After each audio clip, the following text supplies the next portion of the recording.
All right. So once again, thank you for just bearing with us. We welcoming you and thank you for attending our presentation this afternoon. So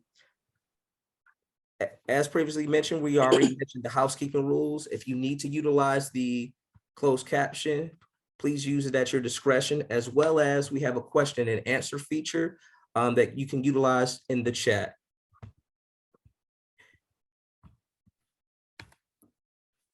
So next, so the focus of, so the, Oh, go mhm. ahead. All right, so let's get started. We're talking about a little bit about Michigan Rehabilitation Services.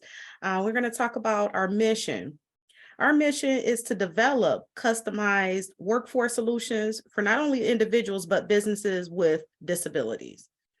Our vision is a diverse and inclusive workforce that unites businesses and individuals with disabilities towards a common good.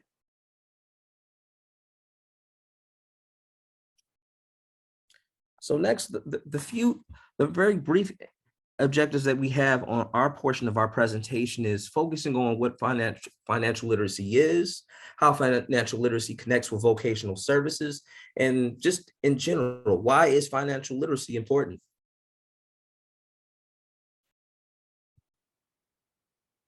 So let's get started with talking about financial literacy. What is that? Financial literacy is the education and understanding of knowing how money is made, spent, saved, as well as the skills and ability to use financial resources to make decisions. These decisions include how to generate, invest, spend, and save money.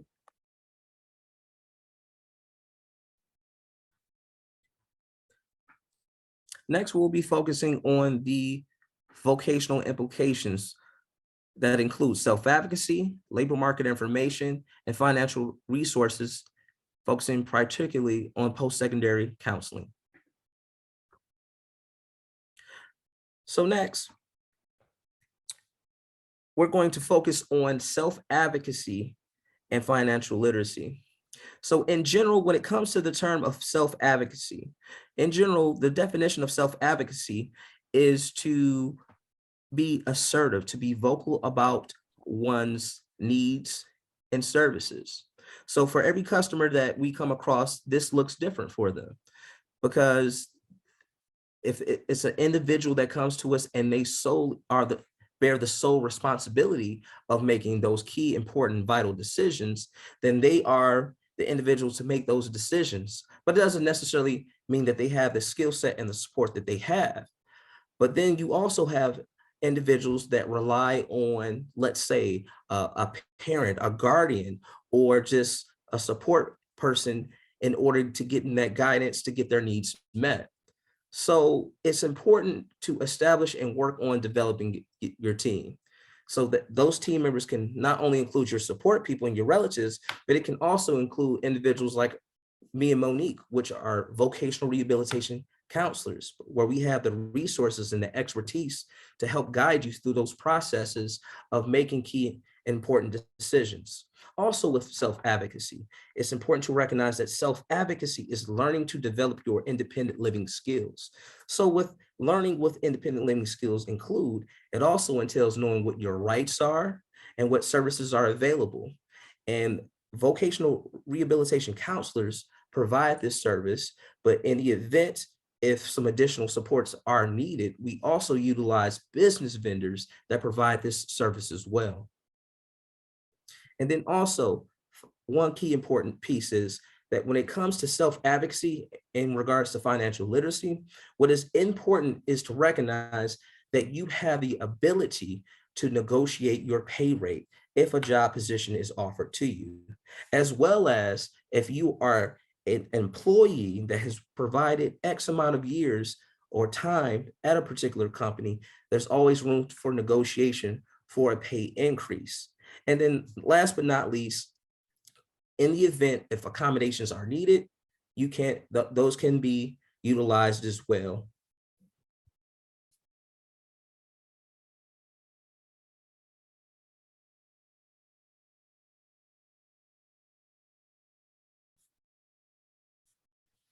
Moving on to labor market information, and just to talk a little bit in regards to how we use this information. As vocational rehabilitation counselors, we use labor market information to help our clients to gain an understanding and of the industries at a glance, to be able to start their career that they dreamed about, or even find the one that they've never imagined. We do this by exploring potential job opportunities using various employment data from career sites and resources such as ONET, excuse me, Career One Stop, Open Options, and these are just a few of those. This information provides us with information about state and local employment to see if this is an in-demand job area. It also provides us with information about wage data by occupation, earnings by industry. And secondly, we help individuals to understand what it takes to be successful in the job area. So information more specifically regarding their physical demands, environmental conditions, education and training, etc. Why you ask? Because sound decisions are made based on relevant, reliable, and valid data. With all of this information, this helps individuals to make an informed choice. Is this the job for me?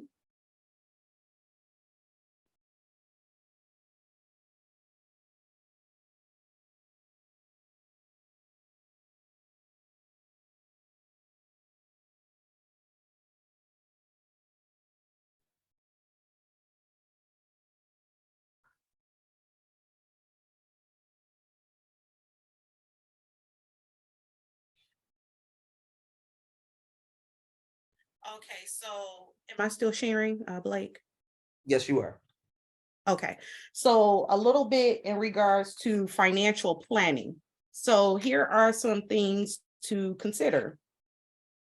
Your choice of career, which we just talked a little bit about. Find employment that matches your financial needs, whatever that may be. Seek opportunities for advancement. If you're not where you want to be, then you may want to seek other opportunities. Consider training opportunities. And later in this presentation, you will learn about some valuable training resources that you can utilize in your pursuit. Also, you'll also learn about other ways to generate income. Create a budget. Develop and follow a spending plan. There are so many people that are pretty much living above their means or paycheck to paycheck. So you want to develop and follow a spending plan. In regards to savings, know that it's okay to save. Be cheap, if you will. Here are a few tips that may help you that I just wanted to share with you. Buy only what you need instead of what you want. Use coupons to save money on items you need. Carry small amounts of cash to limit your spending. And you can do like I do, take your lunch to work instead of eating out. These are some valuable savings tips for you.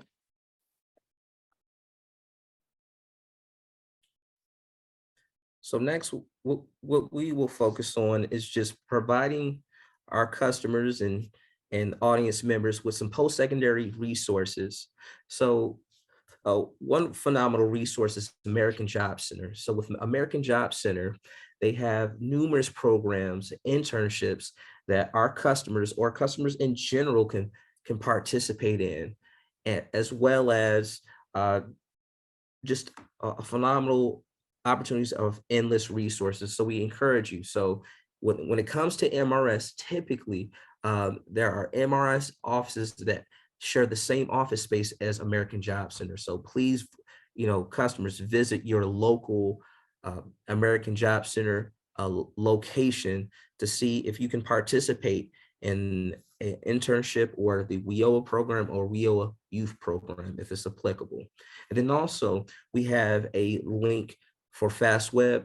If you are a college student that is searching for scholarships, don't forget to complete your FAFSA form on a yearly basis. So that makes you eligible for grants. So remember, grants are funds that you do not have to pay back, and loans are funds that you have to pay back to the lender. And then also, if you happen to be an individual who was ever in the child welfare system, there is a tuition incentive program that gives you grant money to pay for and cover for school. And then also, if you are a customer that is considering applying for Social Security, we have a website link for you to visit as well. So please utilize these resources that we are providing to you in this presentation. In this presentation, it will be made available for you.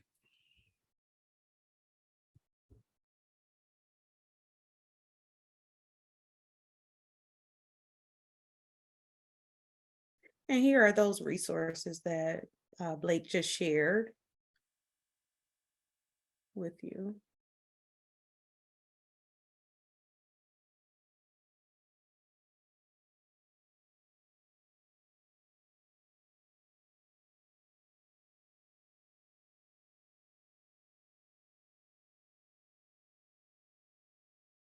Okay, finally, I want to briefly talk about our overarching theme, money management matters. Budgeting. We talked a little bit about this. Budgeting is very important. As I mentioned before, you don't want to live paycheck to paycheck. Shop around for the best deals on items you need, because you never know when the unexpected things will come. It's kind of like having those savings for a rainy day. Secondly, know and understand your credit report. This is certainly important for individuals to know. This is a record of a borrower's credit history from several sources.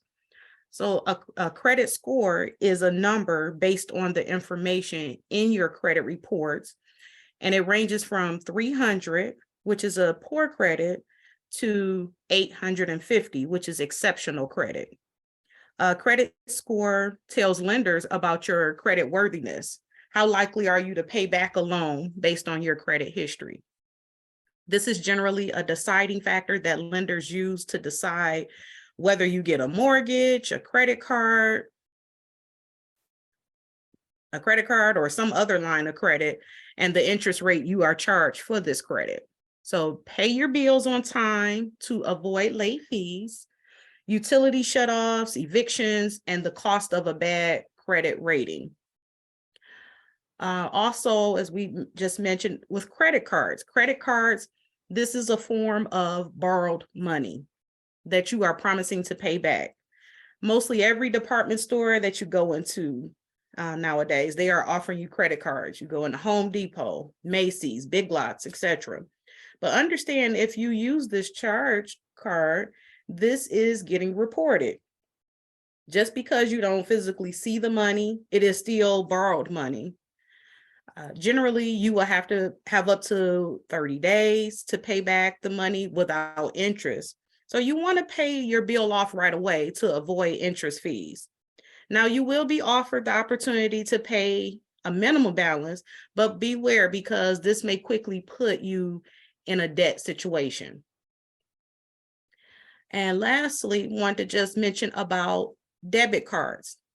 Now, this is your money, but it is generally connected to a checking or a savings account. To avoid penalties and having insufficient funds, etc., balance is important to effectively manage your money.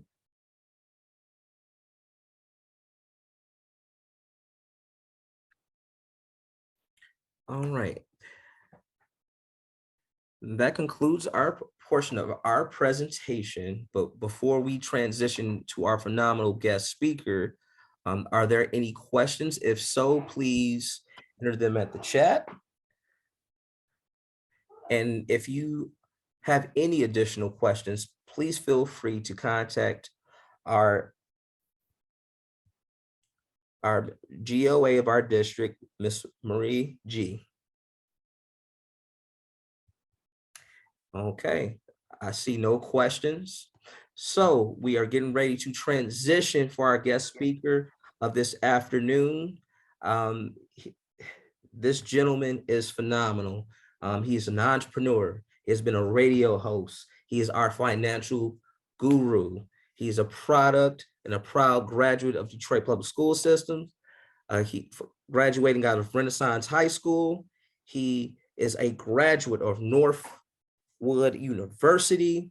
Ladies and gentlemen, please clap your hands virtually for our guest speaker, Kenneth Blanks Harrell.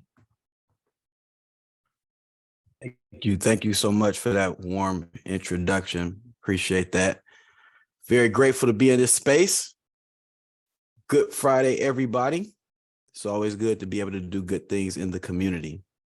So thank you all for having me. Hope you guys got some pad and pen so we can learn some more good stuff today. It was a lot of great tips in the initial part of the Money Management Matters segment. You guys actually helped me out a bit. I could probably put a couple slides away. If you could, I can get started and share my screen. And I'm gonna put my video on off just so it doesn't affect the buffering of the recording. Please let me know if you can see my screen. You can put Yep. Everybody got it? Okay, great. That's good.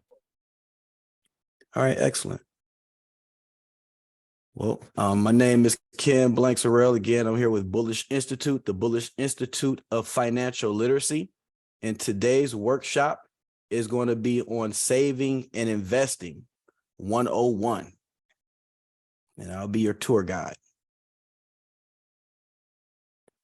Brief disclaimer before I get started. I'm not providing stock market trading advice. We're not stockbrokers. We're not financial planners nor advisors. We're not responsible for your money. We are here for educational and informational purposes only.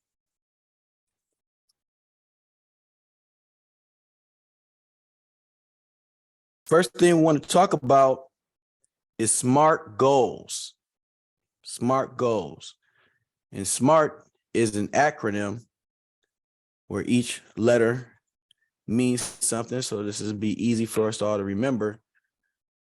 But we got to start with goal setting as it relates to our money, because I don't really know how I can, if you don't know what it is that you're trying to accomplish financially. So before you go jumping into investing, a lot of people like to just go jump in and hear about the stock market and how to make a lot of money and stuff like that and rush out to do things. But you don't want to play a game that you don't know the rules of. So before we put on our uniform and play the investing game, we want to put on our thinking cap and play the goal setting game. So we're going to start with SMART goals. And S is for specific. We need to clearly define what it is that we are trying to accomplish with our money. And when I mean specific, I mean be as detailed as possible. For example, I have a student who wanted to move. They wanted to purchase a new home. That was her goal. So I want a new home. I said, great. Tell me about the house.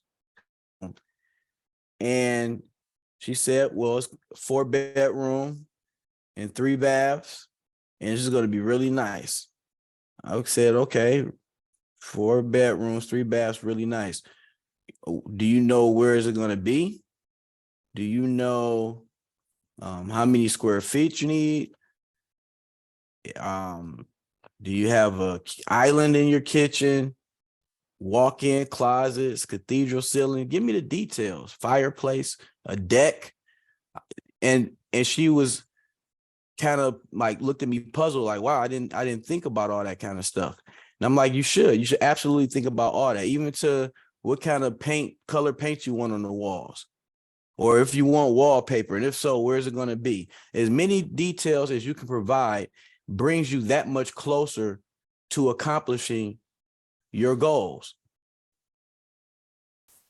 You know, I had a student said that they wanted to go to college for their master's degree. And I said, okay, that's cool. That's a goal. That's a goal. They said, is that a smart goal? I said, well, it depends. What else can you tell me about going to school to get your master's degree? Well, I want to go get my master's degree with a focus in business. Okay, great. Do you have a concentration? Do you have preferred learning style? Do you have some schools in mind that you would like to attend? Give me more details, because I always ask more and more questions, and you should always ask yourself more and more questions about your goals so you can be as detailed as possible. So specific. Next, measurable. So I'll jump back to my first analogy with that being purchasing a new home. We said a 4-bedroom home with 3 bathrooms. Let's assume they know what city and area they want to live in already. But when it comes to what's measurable about buying that new home, questions come like, well, what's the purchase price? How much does the house cost? How does it cost in that neighborhood? What type of down payment do I need? Because see, those are things that can be measured. Purchase price, down payment. What type of credit score do I need? So you heard that earlier in today's workshop, credit score. So that's a place where it's really applicable with buying a new home.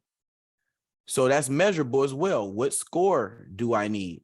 What type of interest rates are available for my situation? What type of monthly payments am I looking at?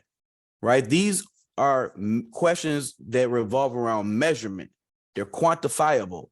So you want to count and measure as much as you can things associated with your goals, because everything that can be counted counts. I'll repeat that. Everything that can be counted counts. So measurable for M. A is for attainable.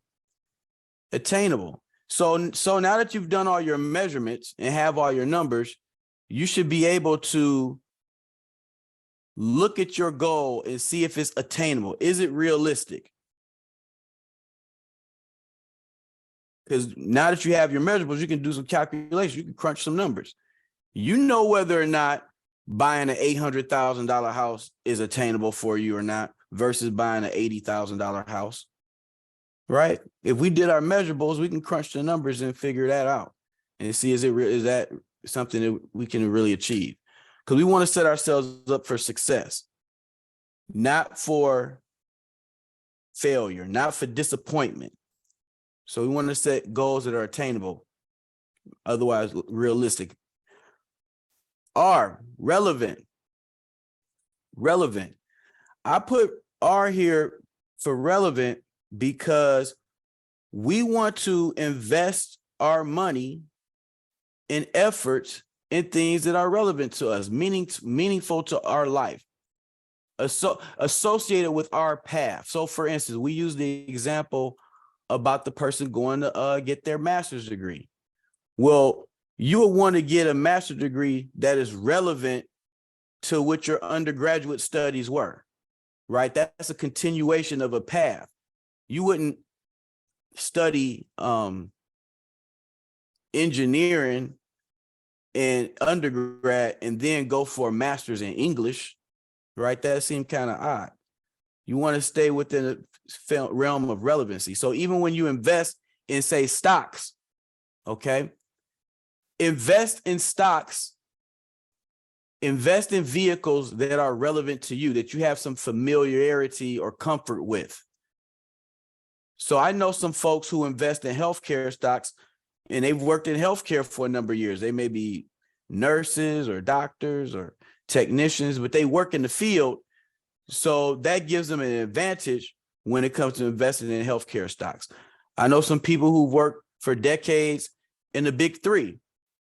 So that hands-on experience in that industry will give them an upper hand if they were considering investing in automotive stocks, because they may have access to different just industry and trade news and things that the everyday person doesn't, because they live it and see that every day.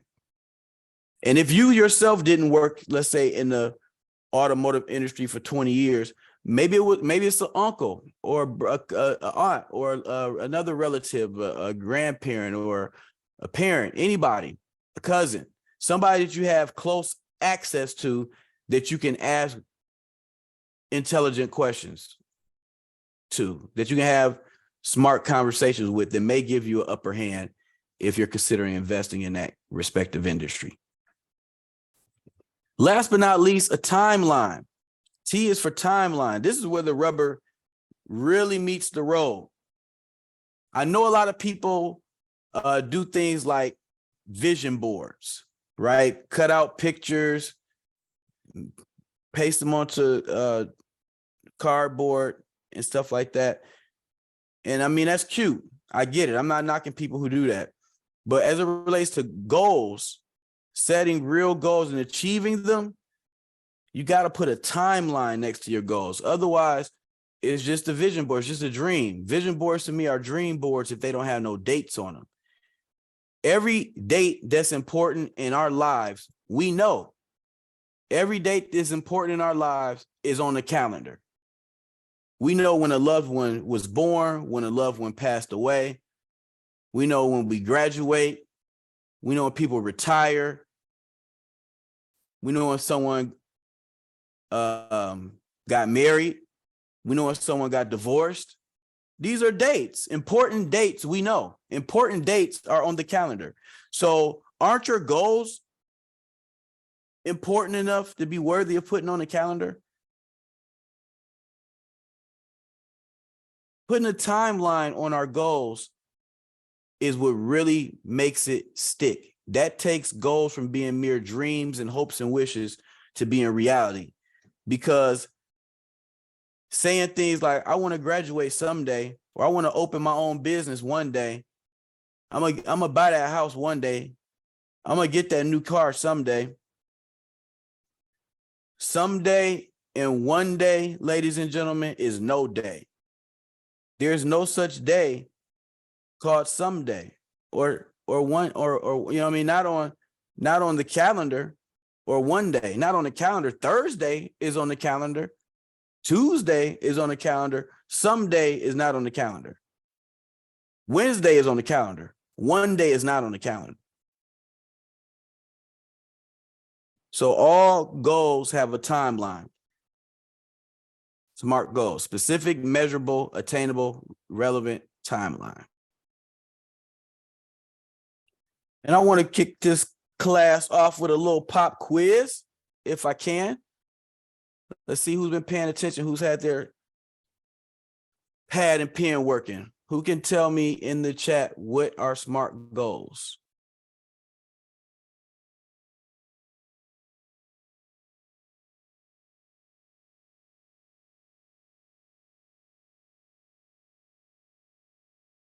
See, Grant says specific. Yes, that is correct. That is S is for specific. Who can help Grant out?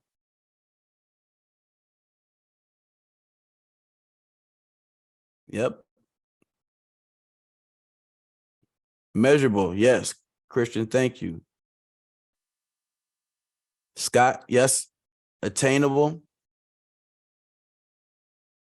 Relevant.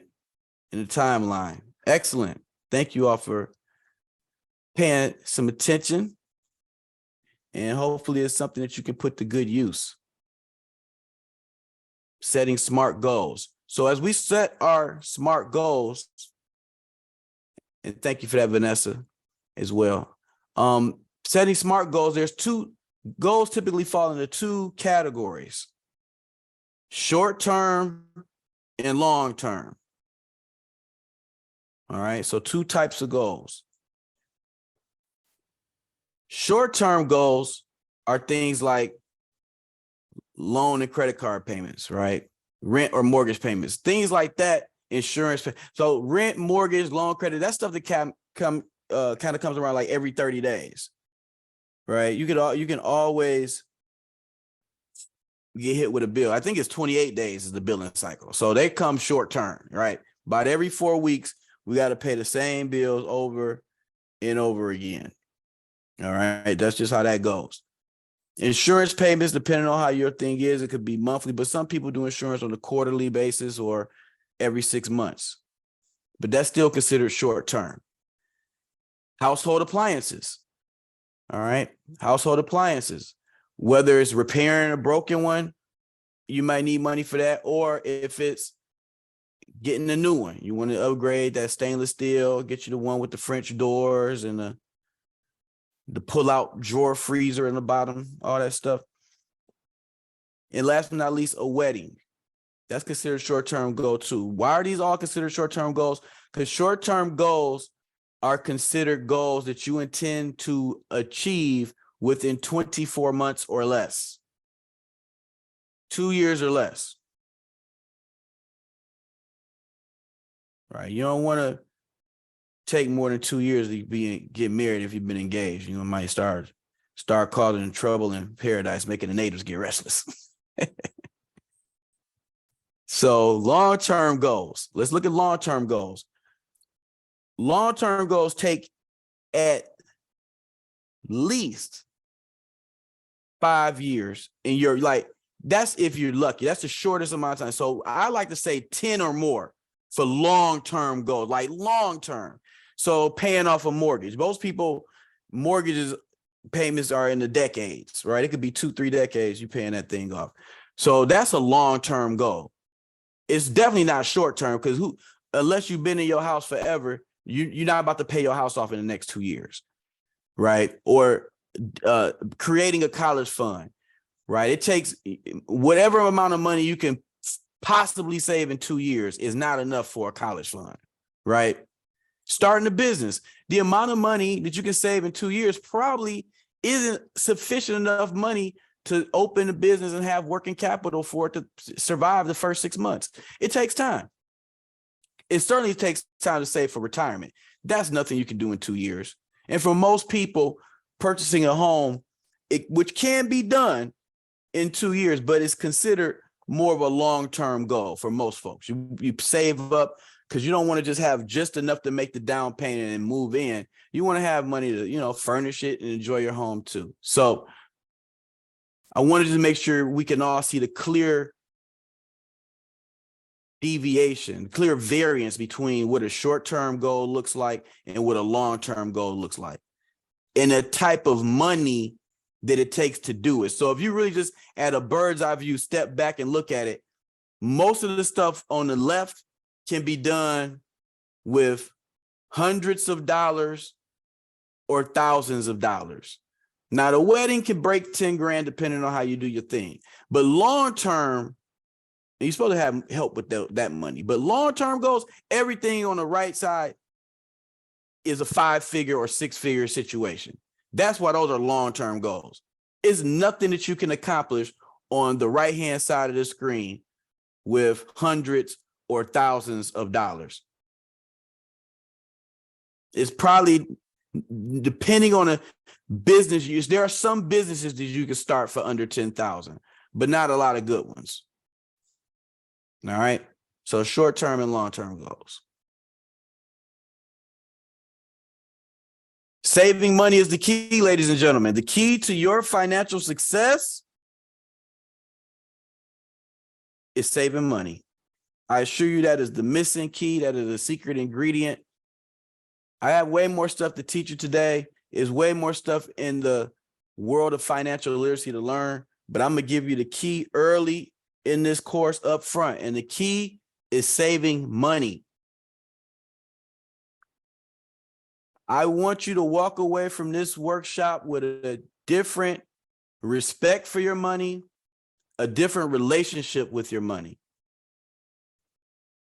When you get $1, you don't actually control 100 pennies of that dollar. You shouldn't just take it and run with it and spend it. You can't spend it before you get it. You have to have a plan for your money. And now that you have both short-term and long-term goals, you have things that you need to save money for.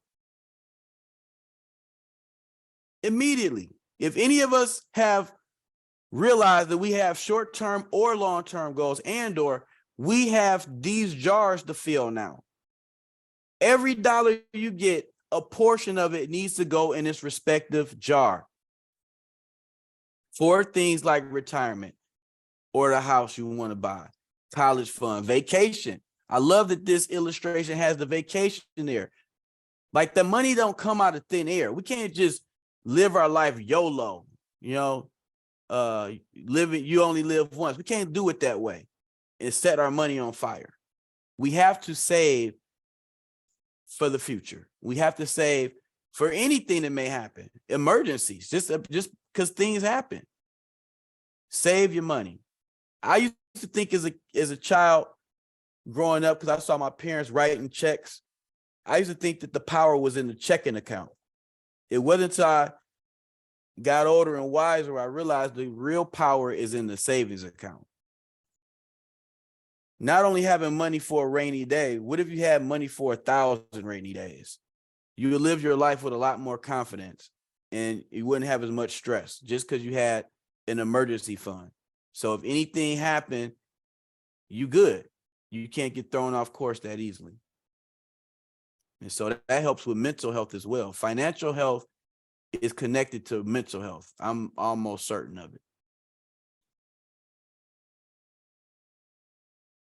So the key, since you know better, you got to do better. Since we know we got to save more money, and we know that we have goals that we want to achieve with our life, and those goals have measurables, and those measurables cost money, I want to help you find your missing money.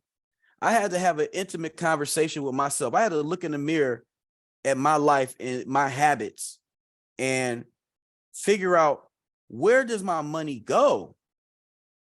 Right? Because I owe me some money. I owe it to myself to analyze my spending habits and see where can I trim some of the fat, if you will. And for me, a couple of areas where I found it, one was in my refrigerator. In my refrigerator, I had too many styrofoam takeout, too much takeout food, right? All that, the Chinese food, the Jamaican spot, go to the Mexican spot, because I love food. I'm a foodie. Go to get the Thai food, and I love to get the Indian biryani rice. I mean, every time you get takeout, it's probably easily $15 to $25 every container. So the smart play would be for me to go to the grocery store and learn some recipes and cook more. Just like the other day, I made a pot of chili in a crock pot. I made some chili, but it was good to stretch me out for 3 days.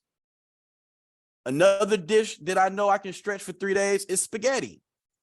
Those are little cheat codes for myself. Pot roast, right? Find dishes that work for you. You know, I'm sure if my vegan folks out there and all that, you got to find the dishes you can make that's wholesome and you enjoy for yourself, but you don't mind making, a few portions of it. A lot of people do like meal prep and stuff these days, and that's just a way to save money. It really is. And so I know that I spend too much money on takeout food. Some people, I know some people, they play the lottery every day. Some people go to the casino every weekend. Some people it's alcohol, drinking too much beer, too much liquor. Some people, they smoke too much, tobacco, cigarettes. Some people it's marijuana. Everybody has habits. Some people it's just online shopping. Amazon boxes getting delivered every week. Some people it's the travel. They want to always be somewhere to take pictures for Instagram. They always want to show people they doing wheels up. Or I'll spend it on Fashion Nova or whatever it is. Everybody has their thing. And I'm not here to judge anybody, because this conversation started with me looking in the mirror at myself and all those styrofoam containers in my refrigerator. We all got something though. So we got to find our missing money, because once we find it, we can take that money and put it into some of those jars that are attached to our goals. So now the challenge is, if you know better, you got to do better. So here are some ways that you can save some money, some low-hanging fruit ways.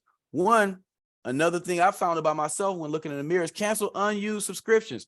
I was paying Planet Fitness for the first year of the pandemic. When they told everybody you can't go outside, do you know my lazy butt didn't even cancel my Planet Fitness subscription? I gave them an extra $240 from being lazy. Straight up. You knew I couldn't even go. You know what I'm saying? Like, and they just kept zapping me every 30 days for the $20 a month. I'm sure I'm not the only person that's occurred to. Some people is subscribed to too many of the streaming services, the Rokus, the Hulus, the Peacocks, and all that stuff. All them different Netflix. It's too many subscriptions out here. All right, little apps. Some people got apps that you download on your phone or games, and they charge us money, $3, $4 here, $10 there. It adds up. You could take control and cancel some of that stuff and redistribute that money to the savings jars that it belongs in. We can tighten our budget. Like me, when I told you I love to take out food. I don't have to get takeout, 3 times a week. And if it's $20 a box, that's $60 every week. That's $240 a month that I'm literally just spending on takeout food. I'm doing nothing positive, productive. I mean, I enjoy it, but that's not helping me to reach my financial goals. That's almost $3,000 a year that I'm just eating. Where I could have made a wiser decision and ate healthier food, and it would have been a bigger portion. I would have been able to have leftovers. What if I told myself, instead of take out 3 times a week, what if you had the discipline to go once a week? What if the compromise was twice a week? Just that small adjustment of going from take out 3 times a week, which is 12 times a month, 144 times a year. We've just could reduce it down to going twice a week. It's 96 times a year. From 144 down to 96. That's you're saving 48 meals. There's $20 a pop. That's $960 of savings. That one little adjustment of saying no to 1 meal a week, from going from eating takeout 3 times a week down to 2 times a week, will save you almost $1,000 in 1 year alone. That's $1,000 extra dollars you had to put in the jars for your goals, into your savings, emergency fund, things like that. So that's something I really consider you should look at. You can refinance loans. Yes, you can refinance your home loans if rates are in a good market to do so. You can refinance your auto loans if it makes sense to do so. Reshop your insurance. I heard from early part of the workshop about shopping around and looking for deals. One of the biggest things to do is reshop for insurance. I was using, I don't know which one I had. I think it was like Progressive or something, one of them. And then I was coming up to when it's time to renew. And I was like, look, what's the best deal you can give me? Because if you can't give me a better deal, I'm going to go over here and call State Farm or Carl. I don't need you, Flo. I can call Mayhem or somebody. I'm going to get a lower price. But shop around. You can do that. Because insurance is insurance. Honestly, it really is. I mean, all the big name ones, I'm sure, are equally good from a customer service and reputation standpoint. It's just really price shopping for most of them.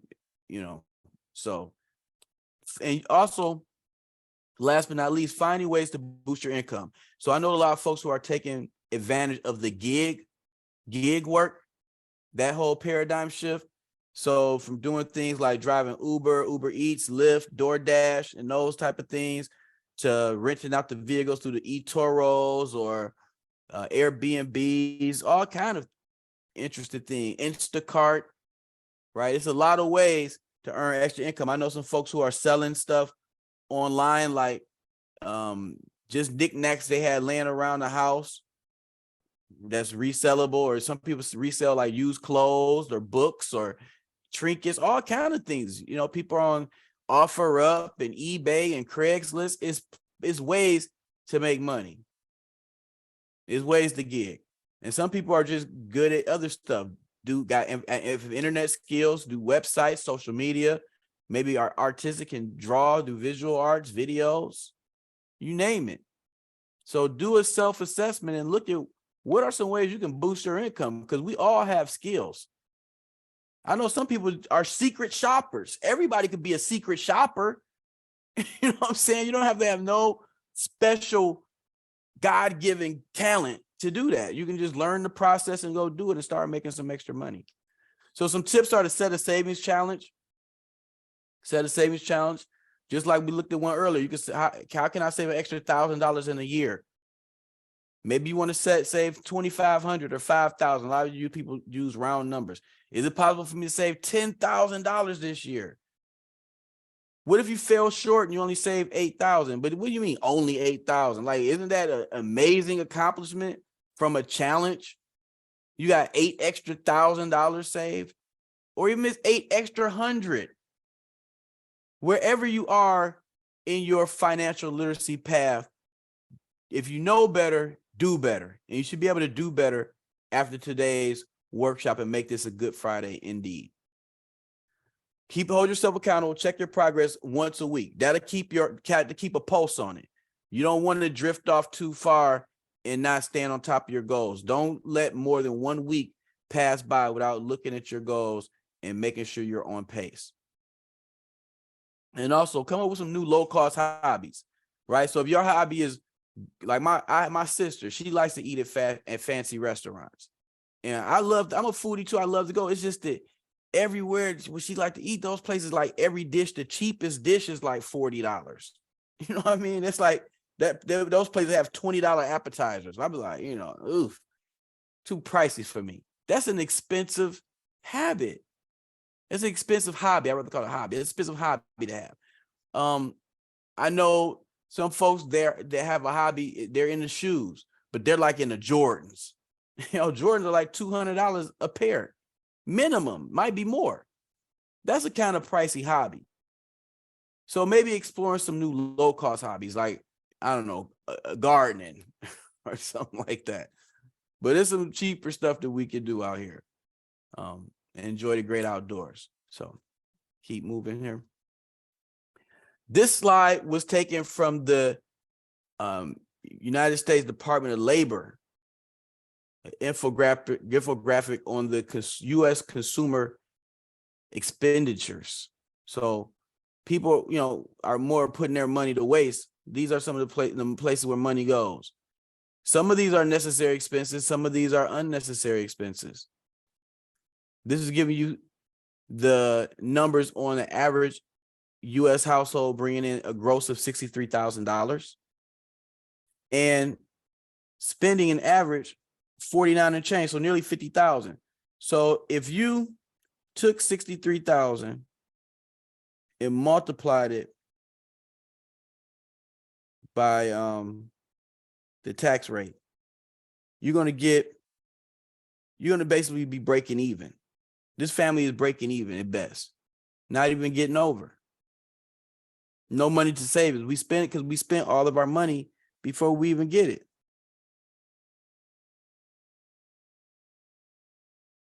We got to make better choices with our money. We find our missing money. We have some missing money on the screen. I want you to take a moment to just look at it. Just to look at it. I think most of us probably fall into the 22% tax bracket. That's if you're single and you generate 40 to 85,000 for your household. That's 22% tax bracket. If you're single and you generate between 10,000 and 40,000, that's 12%. If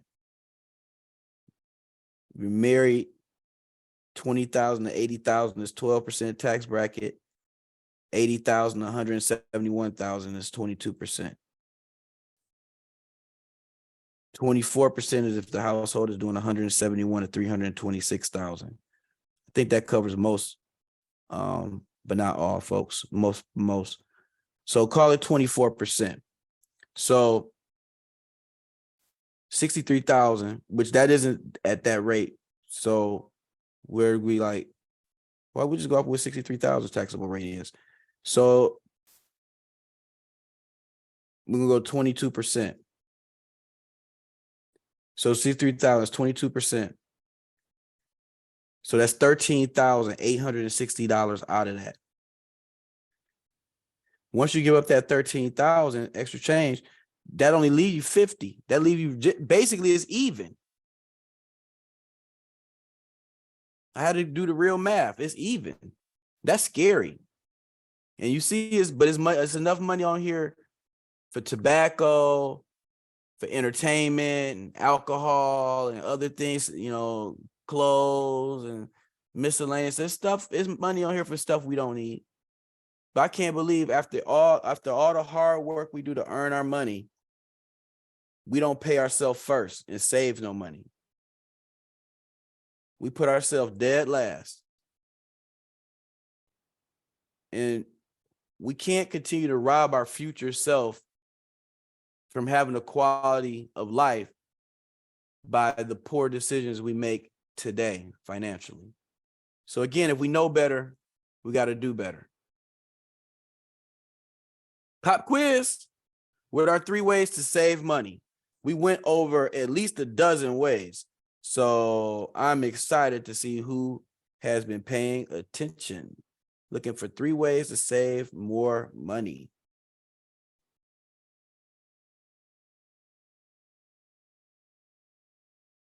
I believe the Q&A is open.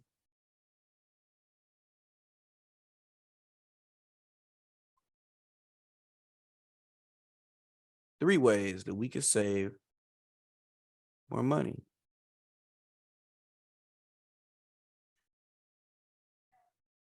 Scott shared that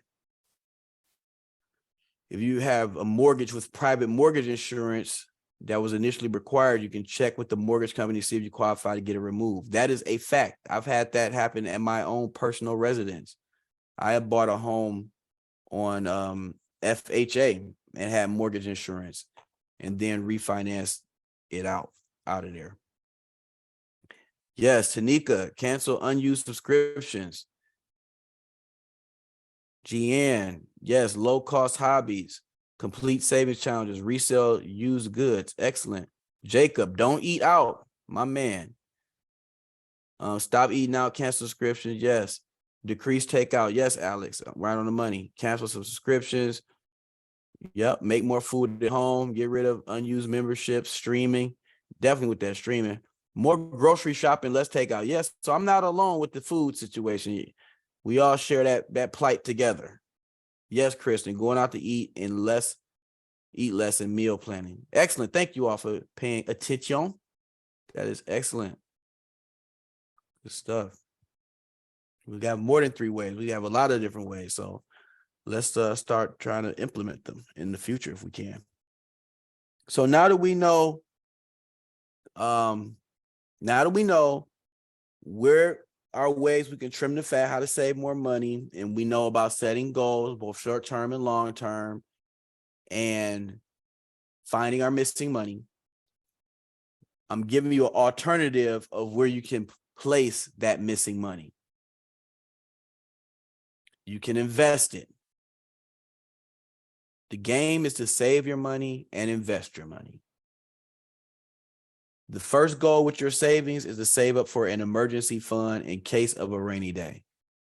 All the money that you save above and beyond your emergency fund, you need to invest it into the future. Invest it for the future. So these are the places where you can put it. These are asset classes. All right. The main classes are cash, stocks, bonds, and alternatives. First, we're going to talk about cash because that's the lowest risk. And that's just literally saving cash, putting it in the bank, in a checking or savings account, in a CD or money market account, something like that.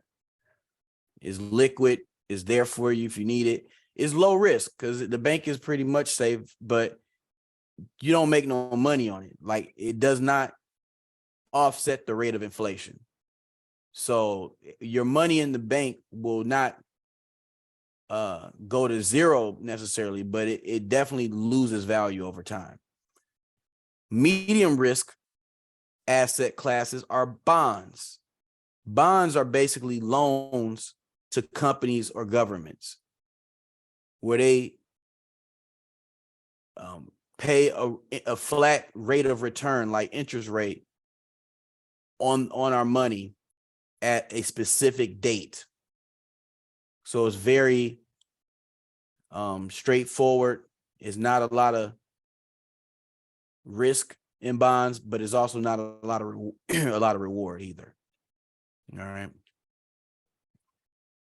Then we're going to go over to stocks, which have higher levels of risk and also higher levels of return. A lot of the excitement is on Wall Street about stocks, which represents a partial ownership in publicly traded companies. A lot of these companies are household names, brands that we recognize nationally and globally. And some of them have been around for well over 100 years. You have the opportunity to be part owner in these companies and profit from their growth. The last category we'll discuss are alternatives. So the alternatives to the three traditional being cash, bonds, and stocks, the alternatives include real estate, gold, artwork, hedge funds, and cryptocurrencies. The risk and return may vary. In today's workshop, I'm going to go and do it. I would call it an in-depth introduction to stocks. And then I'll touch on everything else to at least make you aware that it exists. All right.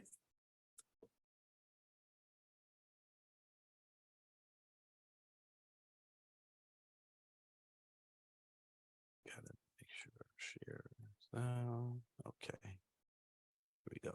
You should be able to see my screen, yes? Yes.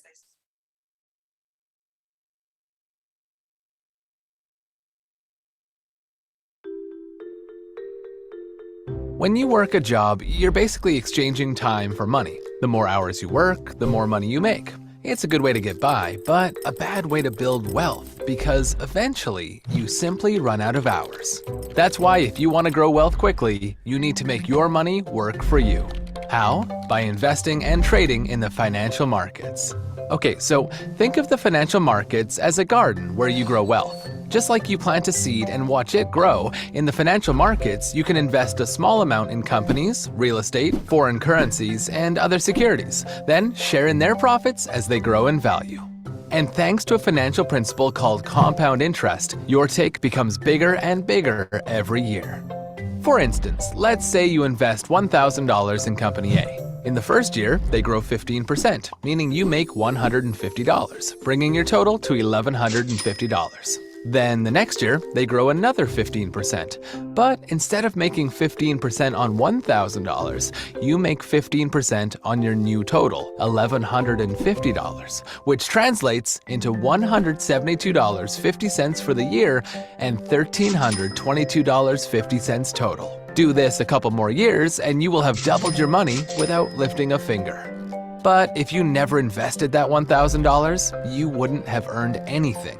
In fact, your money would have decreased in value due to the rising cost of living or inflation.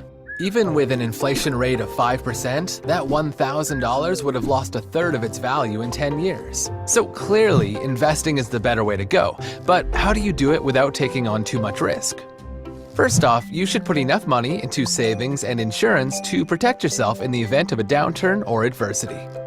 Second, if you're just starting out, you can focus on regular investing or trading. Regular investing allows you to accumulate wealth in the long run, while trading enables you to capture consistent short-term gains to grow your capital quickly, provided you understand behavioral analysis and market timing. Finally, once you've established a large capital base, you can choose to buy and hold for the long term to generate capital gains and passive income, or use long-term trading strategies to manage your portfolio effectively. But those are just the basics. There are many instruments for trading and investing, and in order to grow wealth on the market, you'll need to understand how they work. So next, let's take a closer look at one of the most common types of investments, stocks.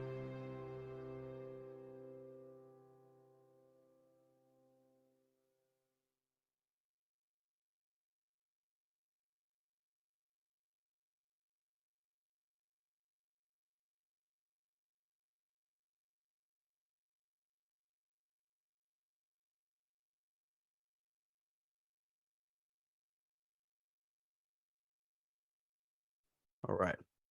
So stocks. Stocks again they representing ownership into a company. We buy a share of stock, which is us buying a piece of ownership. By buying a share, we become a shareholder. As a shareholder, we make money if the price of the stock goes up.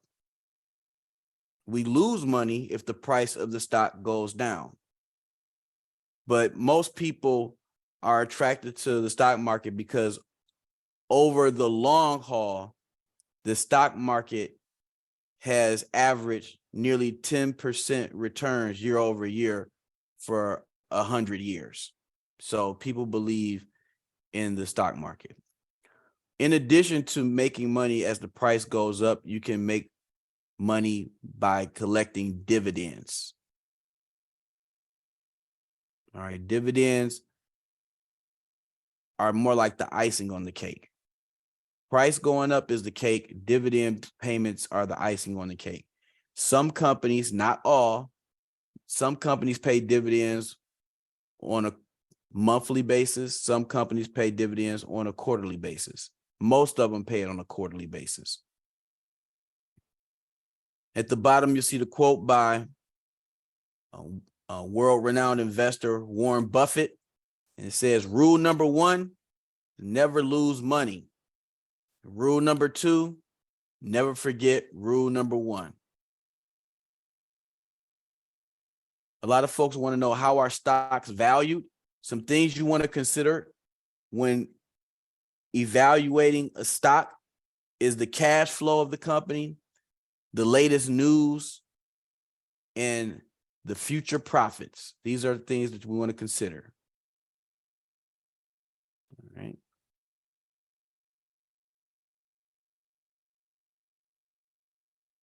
I wanted to share this slide with you all because I think it is very important to know that these are the most popular stocks amongst millennials and Gen Zers. And when investing in stocks, the money is made with companies that are more valuable in the future. Companies that have clear and strong growth and will be here in the future. So the winning company is not necessarily the biggest and brightest star today. It's who do we think is going to be the biggest and brightest star tomorrow?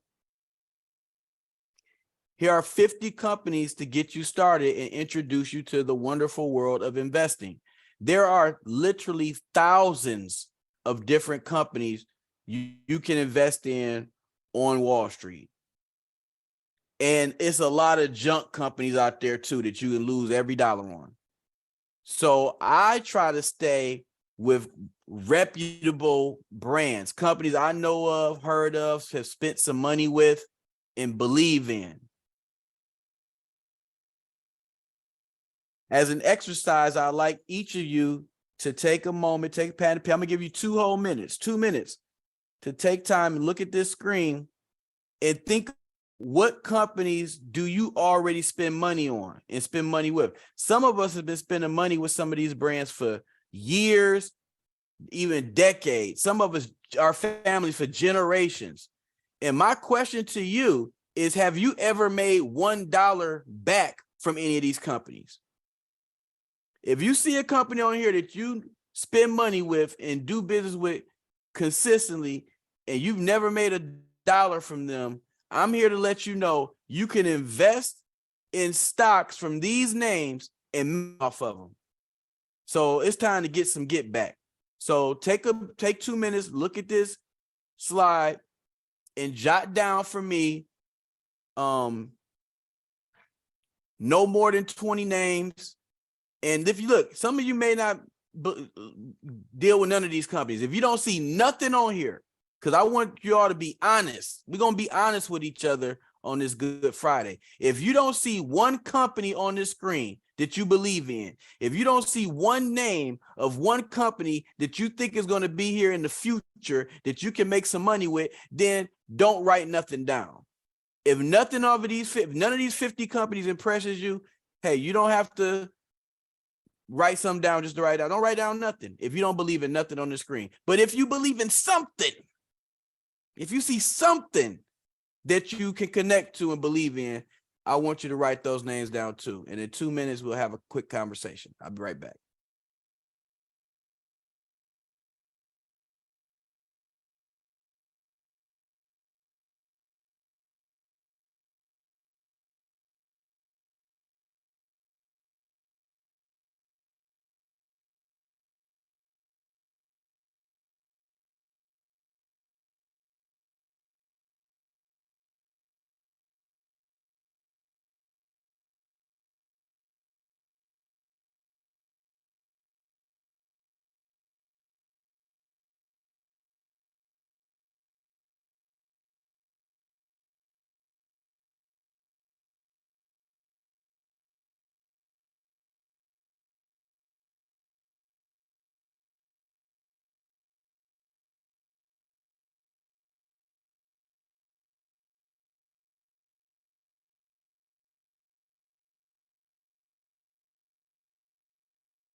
All right.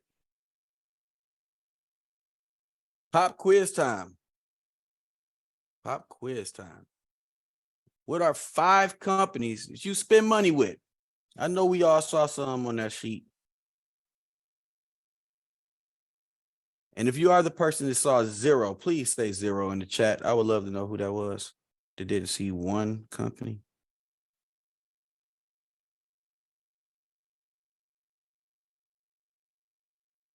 Because there's opportunities in that. If you see companies that you're spending money with,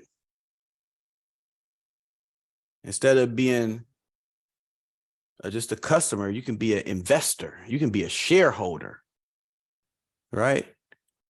You can own some stuff. Let's think about how we can put our money to work and stop putting our money to waste.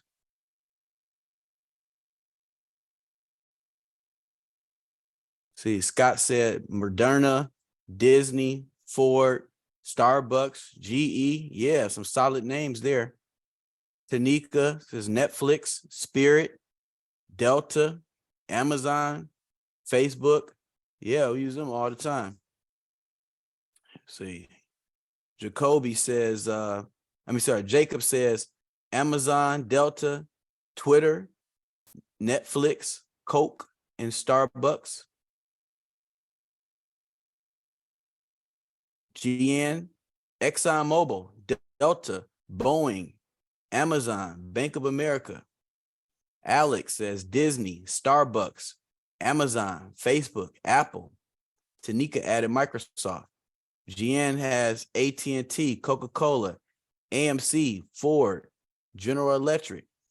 So, first of all, thank you all for participating. And if you notice, there were some stocks that we kept hearing those same names over and over. There was a common theme. So a lot of us believe, sound like a lot of us believe in companies like Disney. I heard a lot of Disney, a lot of Apple, right? Certain names. I've seen Facebook up there quite a few times. Amazon for sure. Saw Netflix a few times. We believe, so that's like if we were just doing some market research, that gave us a pool of stocks to consider. Like, those are some popular companies, and we know that they're all successful, and odds are they're going to be worth more than they are today. So I'm not out here saying run out and buy the stocks, but you can run out and research them. Do some homework on them and see if it makes sense.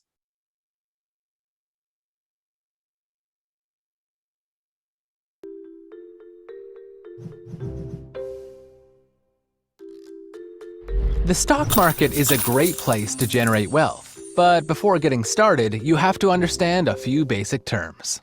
For instance, stock, share, and equity. They're all synonymous, all representing a partial ownership of a company. So if you buy stock in Apple or Singtel, you officially own a share of the company. Buy 1,000 shares in a company that offers 100,000 shares, and you own 1%.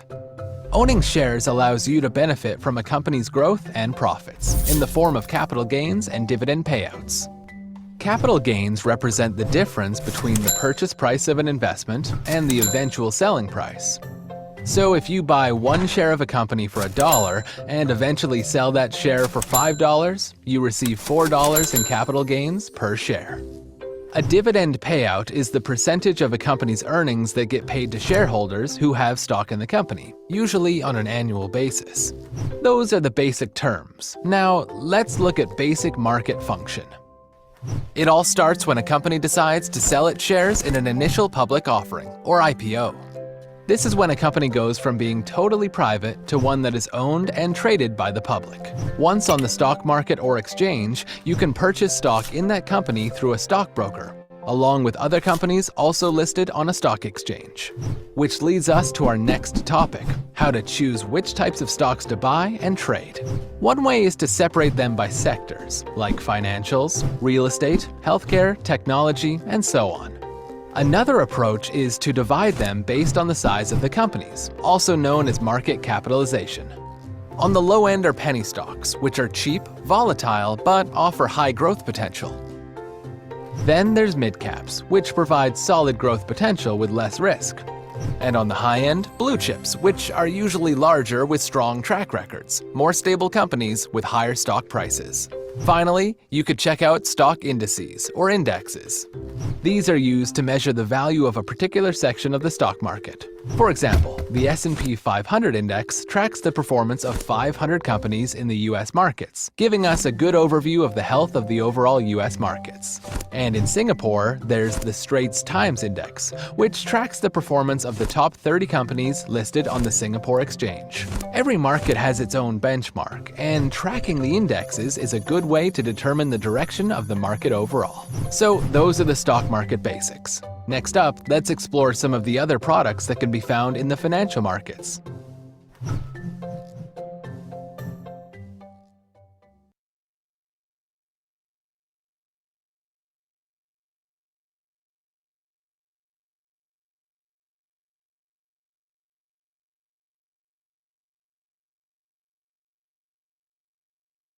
Okay, we want to explore some of the alternative investments. Now that you have had a solid introduction to what stocks are and have actually created your own little baby watch list. So you already got some names of some companies that you can start doing some homework on.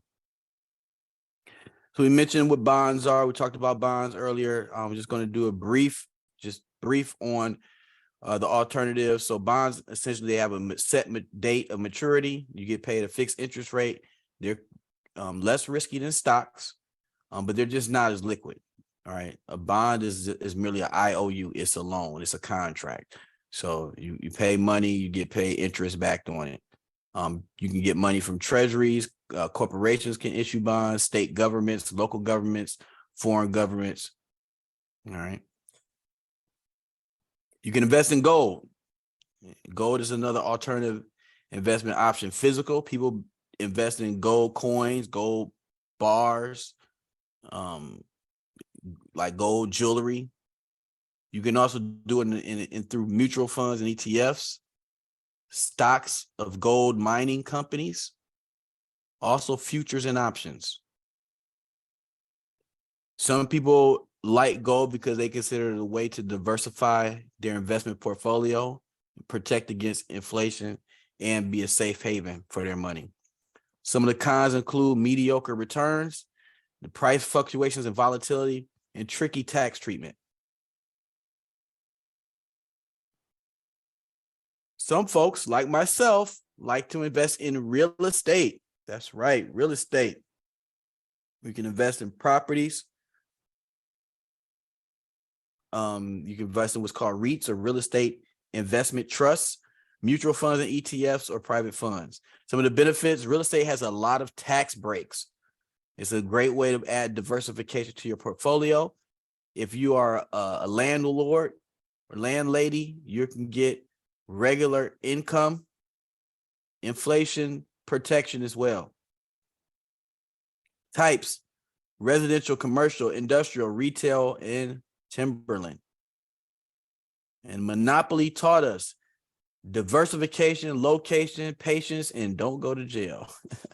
So yes, you can play Monopoly in real life by investing in real estate and make some real profits. Commodities. Commodities is a way that you can invest in raw materials.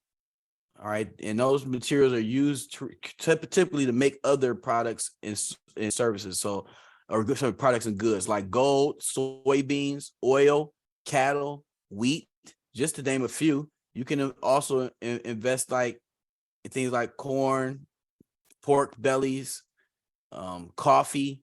So it's a lot of different commodities that can be traded. Buyers and sellers just get together in the commodities market, and they can either transact on what's called the spot price, so they can buy it now, or they can buy it based on the futures market, on what the price may be at a later date. You also have cryptocurrencies. So this is all digital. There's no physical coins and physical dollar bills with what's called fiat money, which we're used to. That's a centralized bank like the Fed, when we be hearing about interest rates and all that stuff, basically saying there's one bank that runs America. There's no one bank that runs cryptocurrencies. It's decentralized. It's not a physical medium of exchange like paper money or coined money. It's a digital exchange only. It has a limited supply. When it's gone, it's gone. Regular fiat currency, they can just keep printing out as many dollar bills as they want. One of the benefits of fiat currency is well established, well trusted, and recognized around the world. Cryptocurrency, unfortunately, is brand new, so that adds some skepticism to it. One of the biggest differences is crypto is anonymous. They can't track who paid who, where the money came from, who it went to, why it went to them, nothing. Whereas regular money, fiat currency, is not anonymous. Like you can't like buy a house in America anonymously.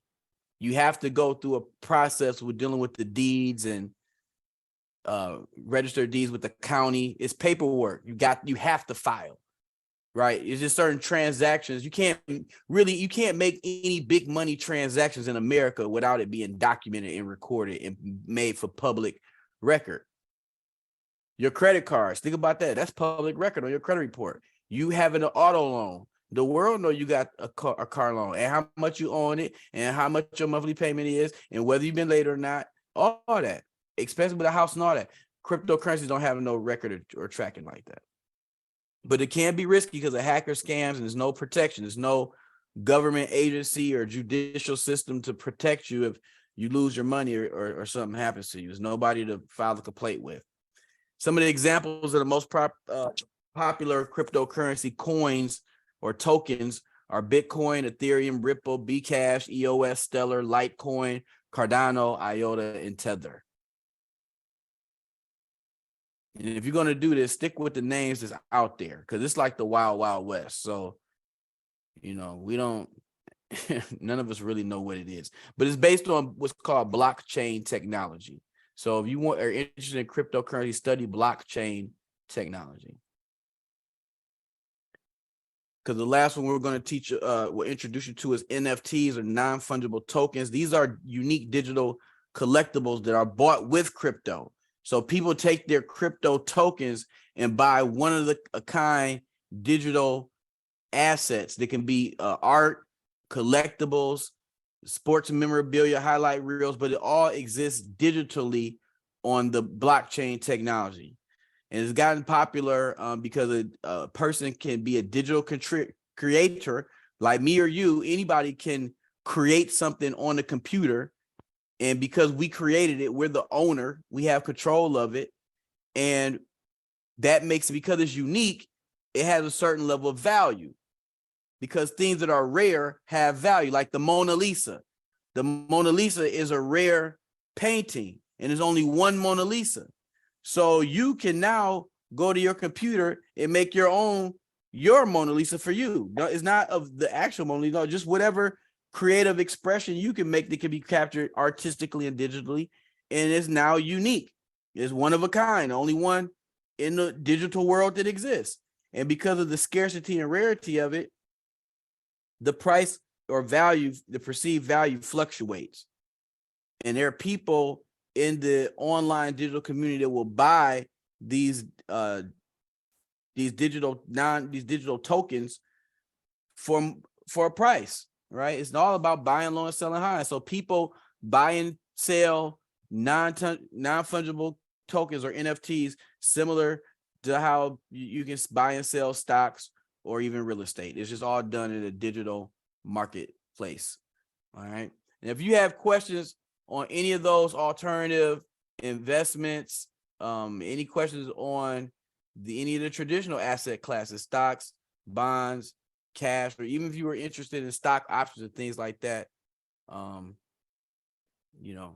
it's out here that you can learn. So we talked about 10 ways you can invest your money. I'm looking for 5. This is the last pop quiz of the day, and we're going to get ready to land the plane for the Money Management Matters session. But before we can land that plane, we need to hear 5 ways to invest money. Because then I feel like I did my job. Because we went over ways to save money, ways that companies where we already spending money with. Now we think about ways we can invest money, find our missing money. Kristen says she's surprised cosmetic companies weren't listed for popular stocks for millennials. Interesting. I think Ulta is available. ULTA. You can invest in Ulta. They do cosmetics for sure. And I think Cody, COTY. Let's see, stocks. Yes, that's one. Stocks and bonds. Tanika, thank you for your participation today. You've been on fire. Alex, gold. Yes, thank you as well. Jeanne, cryptocurrency, stocks, bonds, investing in gold, hedge funds. Yes, Jeanne, you have been on fire today as well. Kristen, real estate, NFTs, mutual funds. Yes, yes, and yes. Scott, real estate, stocks, gold, art, and collectibles. Yep, that's it. Jacob, penny stocks, blue chip stocks, bonds, and NFTs. I would steer away from penny stocks. I didn't mention penny stocks today. I know they exist, but if we're a group full of newbies, I would say steer as far away from penny stocks as possible. That's the fastest way you can lose money. You heard it here first, folks. Catherine, stocks, bonds, mutual funds, crypto, REITs, gold. Yes, yes, yes, yes, and yes. Thank you so much for participating. Real estates and collectibles. Thank you all. Yes, that is what it is. You guys have been awesome. You got a lot of ways how you can invest your money. So that means I can land the plane with full confidence that some of you learned something today. Hopefully all of you learned something today. But it's been my pleasure. Been my pleasure to serve you as your tour guide in this Saving and Investing 101 workshop. Thank you so much to you, first and foremost, for your participation. I want to thank also the Michigan Department of Labor Economic Opportunity, and all that good, everything that we've been doing, Money Management Matters. And last but not least, thank you, Monique Porter and Blake McGee, for having me here. Thank you so much for accepting the invite. Appreciate it. Thank you. Thank you, thank you, thank you. Now, are there any questions before we let this gentleman, this brother goes? You have his contact information, and if you can't remember, you can also reach out to me and Monique, and we can redirect you to give Mr. Ken Harrell, share his contact information with you, just for more insight. Okay, so no questions in the chat. There are a couple thank yous. We do greatly appreciate you, Blanks, for presenting. Thank you so much for having me. And thank you all for participating. Thank you all for your time and attention for our presentation today. I certainly do hope that you have greatly learned some valuable information and become more financial literate. Have yourself a great and wonderful day. And thanks again. Happy Good Friday. Happy Good Friday. Peace and blessings to everyone. Bye-bye.